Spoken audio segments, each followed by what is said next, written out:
拉姆納拉揚拉姆。每當我們冥想某件事時，無論是善是惡，我們的良知都會知道，正是良知使我們保持覺知。通過念誦拉姆納拉揚拉姆，我們的良知得以滋養。因此當你冥想時，外界的雜念肯定會出現，但過一會兒它們會自然消散，最後不會剩下任何念頭。你會獲得功德，你的身體會變得健康，所有的靈魂，也就是我們內在的精神，將會被喚醒，那時你將不會衰老。我們每個人都有權利去思考自己的死亡，但樹木、植物、太陽、水、空氣和大地卻沒有這樣的權利。它們必須死亡，因為它們無法休息、無法入睡，也沒有權利，但人類擁有做這些事情的權利。因此人類應當帶着良知生活，如同父子一般。在你完全空閒的時候冥想，這是最合適的時間。睡眠也是必要的。如果一個人4天不睡覺，他會變瘋。你可以躺着、坐着或以任何你喜歡的方式冥想。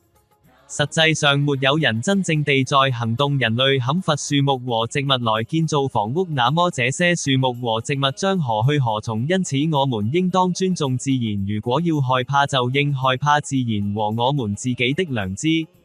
良知的真正名字是拉姆納拉揚拉姆。在人生中永遠不要害怕任何人，因為神和安拉是我們的僕人，天空、水和大地也是我們的僕人。印度教徒和穆斯林的血是一樣的，他們的本性也是一樣的。那麼是誰讓我們彼此分裂呢？自然的憲法、自然的思想、自然的教育、自然的基礎屬於所有人，是免費提供的。沒有人天生就有宗教信仰，所有人出生時的宗教是天空之中，而我們的良知就是我們的神。因此我們還需要其他宗教嗎？儘管地球上有那麼多宗教，人們仍在捱餓，仍然無家可歸，沒有學校，沒有大學，沒有醫院。這是哪種宗教？一種無法服務於我們的宗教，是不應存在的宗教。因此每個人都應當覺醒，應該冥想，通過冥想一切都會變好。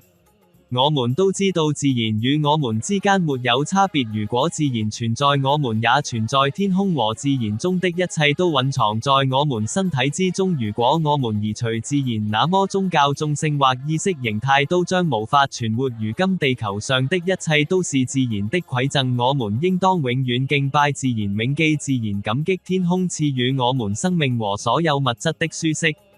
有一件事每個人都應當銘記，那就是我們必須與自然相連接，並信任我們良知的力量，而這一切都可以通過與拉姆納拉揚拉姆之名相連接而實現。這個種子咒語本身就是完整的，它使你生活的狀態和方向變得積極，因此每個人都應當與這個名字相連接，使自己的人生變得圓滿和幸福。